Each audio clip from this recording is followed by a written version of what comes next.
بسم الله الرحمن الرحیم. د لوی او بخښونکي الله تعالی په سپېڅلي نامه چې انسان یې پیدا ورته د زده کړې وړتیا ور په برخه کړه.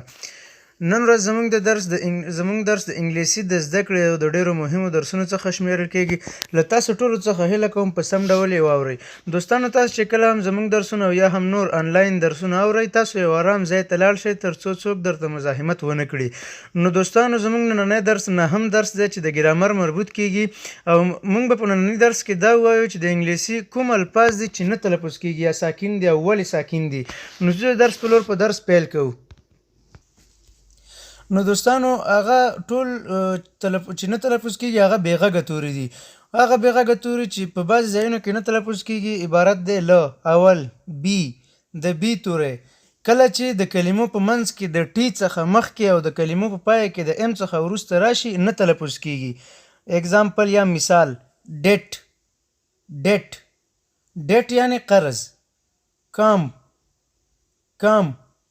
کم یعنی ګمنز.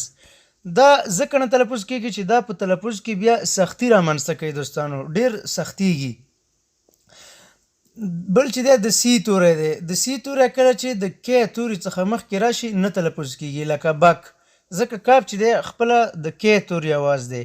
بک یعنی ملاتړ کول. سیک یعنی مریض.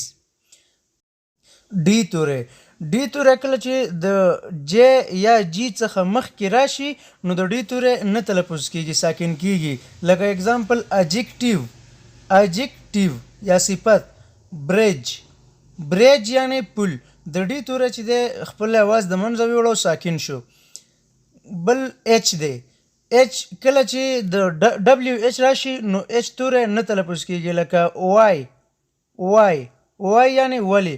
خو دا توری چې دی دا بعض استثناګانې لري، چې لکه مثال هوم چې دی هوم کې بیا تلفظ کېږي، او نور هم داسې بعضې ځایونه شته چې په هغې کې دا توری تلفظ کېږي. د کې توری کله چې د ام توري څخه مخکې د جملو په سر کې راشي نه تلفظ کېږي، لکه نی نالج. نی یعنی زنګون. ال توری کله چې د کې توري څخه مخکې راشي نه تلفظ کېږي، لکه ټاک. ټاک یعنی خبرې کول.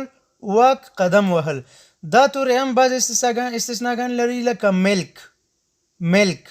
هغې کې چې دی ال بیا تلفظ کېږي، ملک شیدو.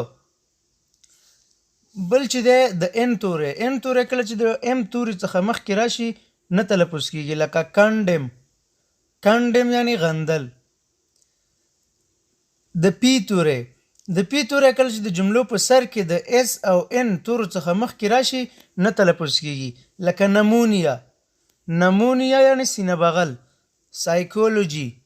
سایکولوژي یا ارواپوهنه. دا زموږ د نن ورځې درس. تر بیا مو په لوی او بخښونکي الله تعالی سپارم. په مخه مو ښه.